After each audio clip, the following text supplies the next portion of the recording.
Hello student, हमने अपनी पहली वीडियो में जो बात किया था यहीं पर मैंने छोड़ा था आपको, यानी इसके माध्यम से यहाँ हमने इन संख्याओं का गुणनफल करना सीखा था। अब हम इसके आगे यानी क्वेश्चन नंबर 2 के जो शेष पार्ट है मैं समझता हूँ आप लोग कर चुके होंगे। यदि नहीं किया है और कहीं कठिनाई कुछ बनती है तो आप उसका निराकरण मुझसे करा सकते हैं। इसके लिए मैंने आपको बोला भी था कि आप जब चाहें तब अपने प्रश्नों को मुझ तक पहुंचा सकते हैं, मेरे पर्सनल नंबर पर या अपने ग्रुप में डालकर। ठीक है, अब हम क्वेश्चन नंबर 3 की बात करेंगे। क्वेश्चन नंबर 3 के लिए मैं उसको भी बुक से पढ़ूंगा।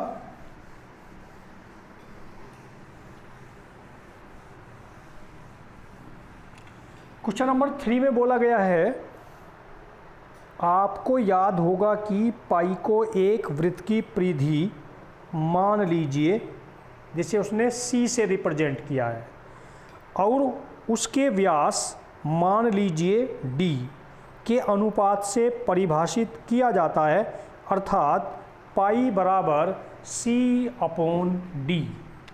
क्वेश्चन नंबर 3, और इसने बोला है पाई बराबर C/D।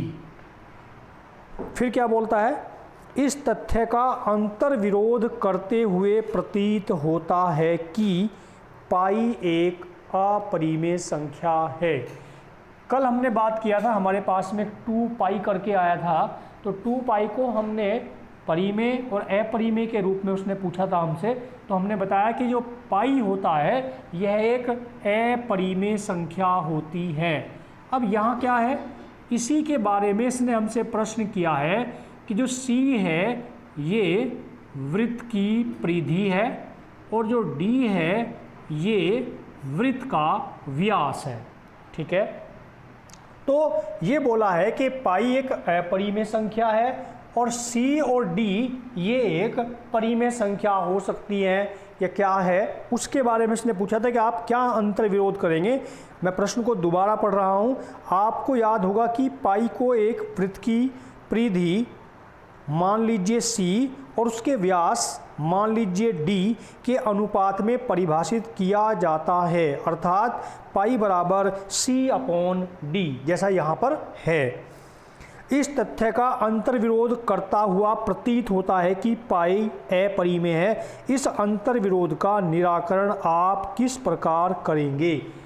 क्योंकि कल हमने बोला था कि पाई एक अपरिमेय संख्या है, लेकिन यहाँ पर हमें दिखाई दे रहा है कि पाई बराबर C/D, यानी दोनों की दोनों ये क्या है, परिमेय संख्या है। तो इसके बारे में हमें अलग अलग क्या जानकारी देंगे हम, यानी इसका विरोध किस प्रकार से कर सकते हैं, उसने हमसे इसके बारे में पूछा है। ठीक है, होता क्या है, जब हम अपनी लंबाई को मापते हैं तो वहाँ पर हमें ऐसा कुछ जो मान प्राप्त होता है वो लगभग मान होता है। ठीक है, यानी जब हम कभी भी परिधि को नापते हैं हमारे पास फॉर्मूला होता है परिधि बराबर पाई गुणा व्यास, यानी C बराबर पाई इंटू D। तो यहाँ पर हम जब भी अपनी परिधि को नापते हैं तो यहाँ हमें सन्निकट मान प्राप्त होता है, यानी एक मिनिमम वैल्यू जो लगभग मान होता है वो हमें प्राप्त होता है। तो उस दशा में हम C और D के बारे में परिमेय या अपरिमेय होने का आभास नहीं होता। समझ में आया? यानी हम लोग ये वहाँ नहीं ज्ञात कर पाते कि ये परिमेय है या अपरिमेय है, तो इसलिए इसका परिमेय या अपरिमेय होने के बारे में वहाँ कोई भी अंतर विरोध नहीं है। इसका यही आंसर रहेगा। ठीक है, यानी हम जब कभी लंबाई नापते हैं तो वहाँ पर हमें परिमेय या अपरिमेय के लिए कुछ सन्निकट मान प्राप्त होता है, यानी एक मानी हुई वैल्यू प्राप्त होती है, तो उसके बारे में हम लोग परिमेय या अपरिमेय होने का कोई अंतर्विरोध नहीं है। चलिए नेक्स्ट क्वेश्चन, क्वेश्चन नंबर 4। इसको आपने बहुत ही अच्छी प्रकार से देखना है। इसने बोला है संख्या रेखा पर √9.3 को निरूपित कीजिए। यानी हमारे पास में संख्या है √9.3, इसका ये मान के चलिए कि हमें इसका मान ज्ञात करना है कि इसकी क्या मान बनेगा, अर्थात जिसे हमने भाग विधि से भी ज्ञात करना सीखा है। आप लोगों ने इसको 6 क्लास 7 क्लास 8th क्लास में सीखा होगा कि हम लोग किस प्रकार से वर्गमूल ज्ञात करते हैं। तो वही वर्गमूल अब यहाँ पर हम लोग, यानी इसका संख्या रेखा पर मान ज्ञात करना है कि संख्या रेखा पर हम इसको किस प्रकार से निरूपित करेंगे।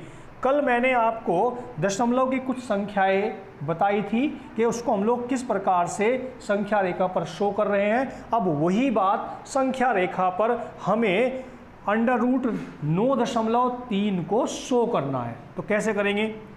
सबसे पहले आप एक अपनी फीटी पेंसिल की सहायता से लगभग 11 सेंटीमीटर के आसपास एक रेखा खींचिए और इस पर यहाँ स्टार्टिंग पे कोई बिंदु ए लें। उसके बाद ए से, ये हमारी संख्या है 9.3, तो ए से 9.3 सेंटीमीटर नापेंगे, जिस बिंदु को आप किसी को यहाँ बी मानते हैं। समझ में आ गई यहाँ तक?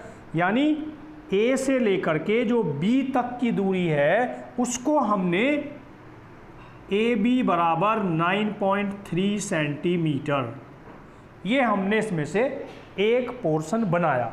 अब क्या करेंगे? अब बी से एक बिंदु सी जिसका मान 1 सेंटीमीटर लेना है, यानी बी सी बराबर 1 सेंटीमीटर, इसमें से हमने एक मान और बनाया।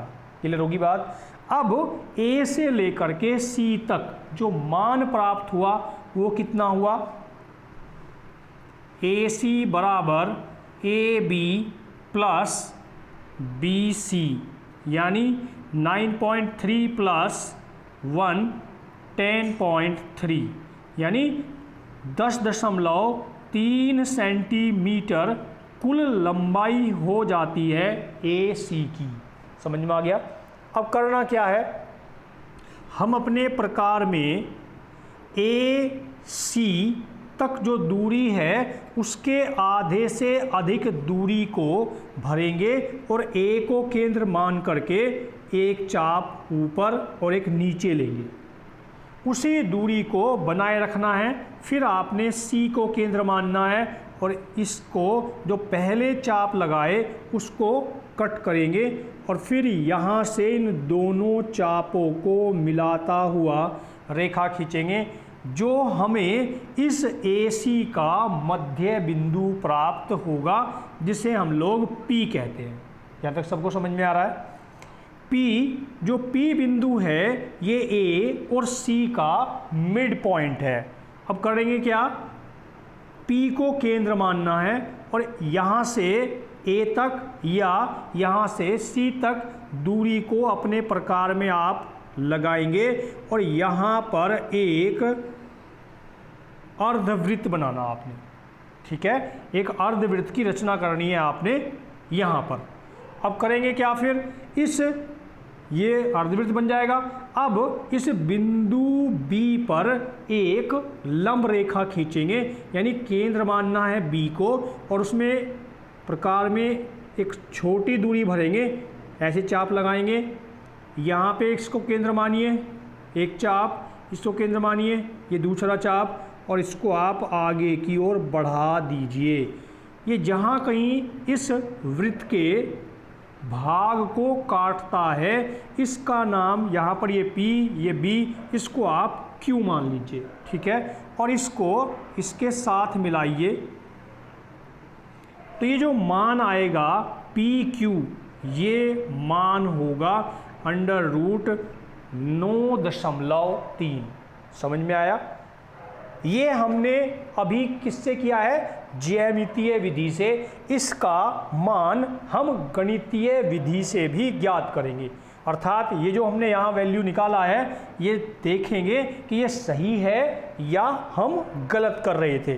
तो अब हम इसका गणितीय विधि से करते हैं। क्या करेंगे? ये जो P है, P is the mid point of AC, यानी AC का मध्य बिंदु कौन है? P है। इट मीन्स AP या CP या QP आपस में बराबर होगा और ये हाफ AC होगा, क्योंकि P इस वृत्त का केंद्र बिंदु है और इस वृत्त की परिधि पर जो भी बिंदु हम P से मिलाएंगे वो आपस में बराबर दूरी होगा, अर्थात ये वृत्त का त्रिज्या होगा। तो यहाँ से आ गया। अब यहाँ हमारे पास में जो वैल्यू है ये वाला PC या PQ या AP, अभी हमने यहाँ पर AC का मान कितना निकाला था? 10.3 यानी 10.3। तो इस 10.3 को यहाँ लेके जाएं, 1/2 गुना 10.3, तो ये 5.15 सेंटीमीटर मान प्राप्त होगा। चाहे AP बोलें या PC बोलें या PQ बोलें। समझ में आ गई यहाँ तक की बात? तो ये जो मान हमें मिला है ये मान आया हमारे पास कितना? 5.15, यानी हमारे पास जो अंडर रूट मान हम ज्ञात कर रहे हैं किसका? 9.3 कौन बनता है। अब हमें ये नहीं लेना यहाँ पर, ठीक है। अर्थात यहाँ से अगर हम ये मान बना करके चलेंगे तो ये मान हमें पूरा निकालना है कि हमने जो मान ये दिया है ये अपने आप में सही है या गलत है, उसके बारे में बात हम करेंगे। तो यहाँ पर ये क्या बना? ये है PB और ये क्या है? BQ। तो हम इस BQ यानी जो हमारा अंडर रूट 9.3 मान आया है ये नहीं होगा, ये होगा 9.3, ठीक है। अब इसको चेक करते हैं कि ये बिल्कुल एग्जैक्ट होता है कि नहीं होता। तो हमें मान लेना है जो त्रिभुज है, त्रिभुज PBQ कैसा त्रिभुज है? समकोण त्रिभुज।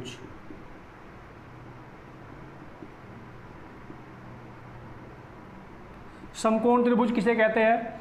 ऐसा त्रिभुज जिसका एक कोण समकोण अर्थात 90 अंश होता है उसे हम लोग समकोण त्रिभुज कहते हैं।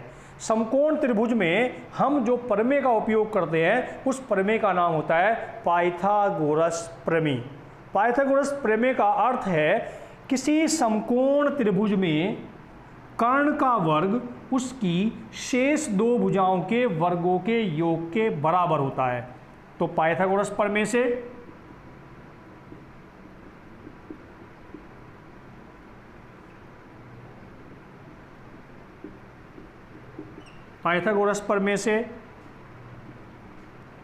PQ स्क्वायर बराबर PB square plus BQ square, यानी हमें इसका मान पता है, इसका पता है, अभी ये मान हमारे पास नहीं है, यानी इसको हमें शो करना। तो क्या बनेगा? BQ स्क्वायर बराबर PQ square minus PB square, अर्थात हम इसको इधर लेकर के जाएंगे तो ये माइनस में आ जाएगा। PQ अभी हमने ऊपर लिखा है या QP कितना है? 5.15, यानी ये मान है 5.15 इसका वर्ग माइनस पी, यानी जो बी पी है, अगर हम बी पी की गणना करें तो ज़रा इसको चेक कर लेते हैं पहले। बी पी कितना मान आएगा, बी पी बराबर क्या होगा, P C minus B C. B C हमने अपने पास कितना लिया था, 1.0 यानी पूरा 1 सेंटीमीटर। बी पी बराबर पी सी का जो मान है 5.15 माइनस 1 तो 4.15, तो यहाँ हम लेंगे 4.15 और इसका वर्ग। लास्ट ईयर हमने बहुपद में, यानी जिसे हम लोग पॉलिनोमियल्स बोलते हैं, वहाँ पर आपने एक सूत्र पढ़ा था, ए स्क्वायर माइनस बी स्क्वायर बराबर ए प्लस बी मल्टीप्लाई ए माइनस बी, याद होगा आपको। अब हम इसी का सहारा लेंगे यहाँ पर, बी क्यू स्क्वायर बराबर, तो क्या बनेगा, एक बार जोड़ना और एक बार घटाना, 5.15 प्लस 4.15, 5.15 माइनस 4.15, तो ये कितना बनेगा, यहाँ पर 550 बन जाएगा, 1 कैरी 1 1 2 3, ये दशमलव रहेगा यहाँ पर 4 9, और ये कितना बनेगा यहाँ पर 1.00, अर्थात ये किसका मान है, बी क्यू स्क्वायर का। तो क्या बना, बी क्यू बराबर अंडर रूट 9.3 गुना 1 अर्थात 9.3, और हमने यही तो मान बताया था। तो संख्या रेखा पर इसे प्रदर्शित करने के लिए क्या करेंगे, यहाँ पर प्रकार की आप नोक लगाइए, यहाँ तक जो मान आपने निकाला है इस वाले मान को हम संख्या रेखा पर जब शो करेंगे तो यहाँ जो हमें मान प्राप्त होगा ये हमारा, यानी कितना मान आया, दशमलव, यानी अंडर रूट 9.3, ये हमें पूरा मान प्राप्त होता है संख्या रेखा पर। ठीक है, क्योंकि यहाँ से अब जब हमने ये जो शून्य शुरू किया है हमने, यहाँ पर अब 0 मानेंगे, जब संख्या रेखा के लिए जाएंगे, ये 0, ये कितना होगा यहाँ पे 1, ये कितना होगा यहाँ पर 2, और फिर यहाँ पर 3 एंड सो ऑन। तो आप प्रकार की नोक को यहाँ रखिए और यहाँ से यहाँ तक की दूरी को आपने भरना है और इसके ऊपर ऐसे चाप लगाना है, तो ये जो मान जाएगा ये अपने आप संख्या रेखा पर आगे की ओर आ जाएगा, यानी जो नंबरिंग आप यहाँ पर लिखेंगे। ठीक है, तो ये मान आया, यानी ये मान हमने दशमलव के रूप में 9.3 का जो मान बनता है संख्या रेखा पर, हमने वहाँ पर प्रदर्शित किया। ये आपने अच्छी प्रकार से समझ लिया होगा। यदि इसके बनाने में और कोई भी प्रॉब्लम बनेगी तो आप ज़रूर मुझसे डिस्कस करें। चलिए नेक्स्ट क्वेश्चन, क्वेश्चन नंबर 5, निम्नलिखित के हरों का परिमेयकरण कीजिए।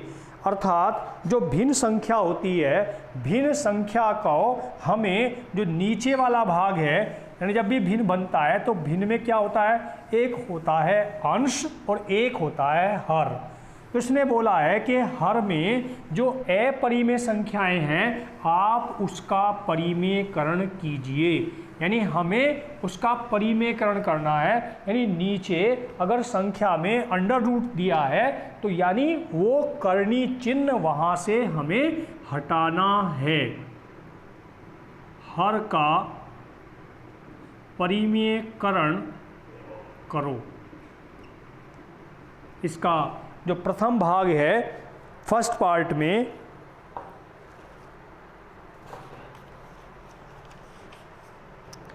वन अपॉन अंडर रूट 7, यानी यहाँ से इस वाले जो 7 है इसका ये करनी चिन्ह हटाना है। तो क्या करेंगे, जो भी यहाँ पर संख्या दी है यहाँ हम उसी संख्या का ऊपर नीचे गुणा करेंगे। जब गुणा होती है तो क्या होता है, ऊपर वालों का ऊपर के साथ, तो रूट 7 का 1 के साथ मल्टीप्लाई, रूट 7 7, ये इसका उत्तर आ गया। समझ में आ गया। चलिए दूसरा भाग लेते हैं, 1 upon root 7 minus root 6, 1 upon √7 minus √6। जब कभी इस प्रकार के प्रश्न होते हैं तो हम इसके विपरीत चिन्ह, जिसे हम लोग कंजुगेट बोलते हैं, उसके विपरीत चिन्ह की संख्या से ऊपर नीचे गुणा करेंगे। यहाँ पर लिखा है √7 माइनस √6, √7 माइनस √6। अभी मैंने यही संख्या लिखी है जो यहाँ पर थी। मैंने बोला क्या है कि इसके विपरीत चिन्ह से करेंगे। यहाँ पर माइनस, तो किससे गुणा करेंगे ऊपर नीचे? प्लस वाले चिन्ह से। समझ में आ गया?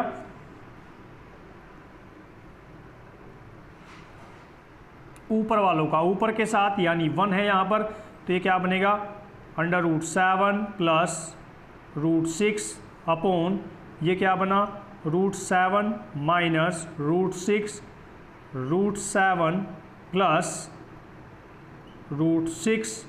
अब ये वाला अभी जो हमने सूत्र लिखा था, a² माइनस b² बराबर a plus b multiply a minus b, यही फिर आ गया ना। एक बार जोड़ना, एक बार घटाना, तो इसी का यूज करेंगे यहाँ पर। √7 प्लस √6 अपॉन, यहाँ पर एक बार जोड़ना, यानी 7 का स्क्वायर माइनस √6 का स्क्वायर, ये बनेगा √7 प्लस √6 अपॉन 7 माइनस 6, यानी √7 प्लस √6 अपॉन 1। तो आपका उत्तर बन जाएगा यहाँ पर √7 प्लस √6। ठीक है। इसी प्रकार से इसने यहाँ पर थर्ड पार्ट दिया है और फोर्थ पार्ट दिया है। मैं इनका सिर्फ आपको प्रश्न को बना करके दे देता हूँ।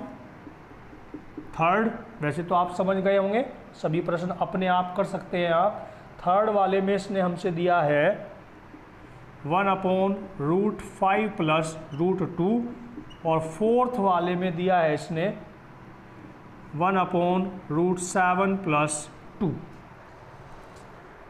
√5 प्लस 2 एंड √7 प्लस 2। ठीक है। तो इससे हर का परिमीकरण करने के लिए क्या करेंगे आप? इसमें इसके कॉन्जुगेट यानी √5 माइनस √2 अपॉन √5 माइनस √2 से मल्टीप्लाई करेंगे। आगे आपने स्वयं करना है। इसके लिए जाएंगे तो क्या होगा? √7 माइनस 2 अपॉन √7 माइनस 2, इससे आपने गुणा करना है।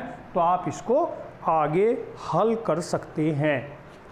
इसके साथ ही ये जो एक्सरसाइज था हमारा यानी 1.5, ये कंप्लीट हो गया है। और अब हम नेक्स्ट जब भी क्लास रहेगी हमारी, तो उसमें हम लोग 1.6 को कंप्लीट करेंगे। आप अपने घर पर इन प्रश्नों को रिपीट करते रहिए, देखते रहिए। और मैंने बताया था आपको कि यदि आपको कहीं प्रॉब्लम बनती है तो आप मेरे साथ शेयर कर सकते हैं। वीडियो यदि आपको अच्छा लगता है तो आप इसको लाइक और मेरे चैनल को सब्सक्राइब कर सकते हैं। Thank you.